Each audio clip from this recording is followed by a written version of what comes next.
Hi, I'm back with Allycyn Bennett of Sandstone Financial. And one of the things I wanted to discuss with Allycyn is how to create a win-win with buyers and sellers when a seller is trying to achieve top dollar and a buyer is trying to keep money in their pocket. So we're going to talk a little bit about loan buy downs and other options to consider. Thanks, Allycyn.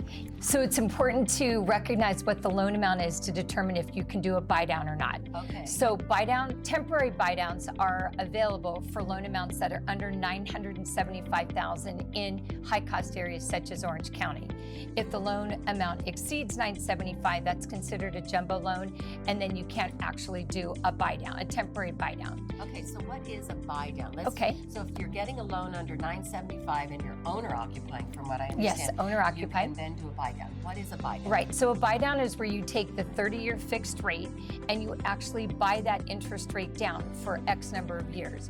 You can buy that rate down for 1 year or for 2 years. So if you have a 2-1 buy down, then you would buy that interest rate down for the first year and the second year, and then you would have the same rate year 3 through 30. So perhaps it would be like this: 4.5% for year 1, 5.5% for year 2, and then 6.5% for year 3 through 30. So you still get the benefit of the fixed rate loan. Correct. For the 30 years. Correct. But the first couple of years you've gotten a nice reprieve.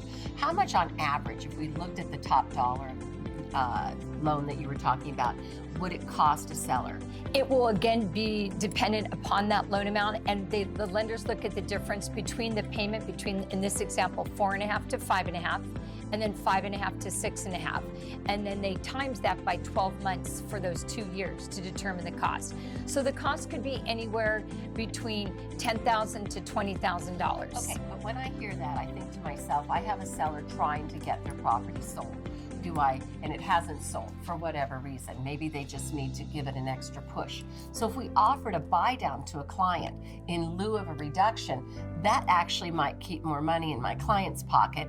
Or if Yes. the seller's not wanting to negotiate, he can offer this buy down, which might also translate as a cost of sale. Correct. For them. And we all know that we're hoping that rates are going to improve over the next 12 to 24 months. So this buy down is a tool to try to bridge over, in your case, the seller, but also the buyer, to having a payment that's going to be more affordable. Excellent. On a temporary basis. I appreciate that. Thank you.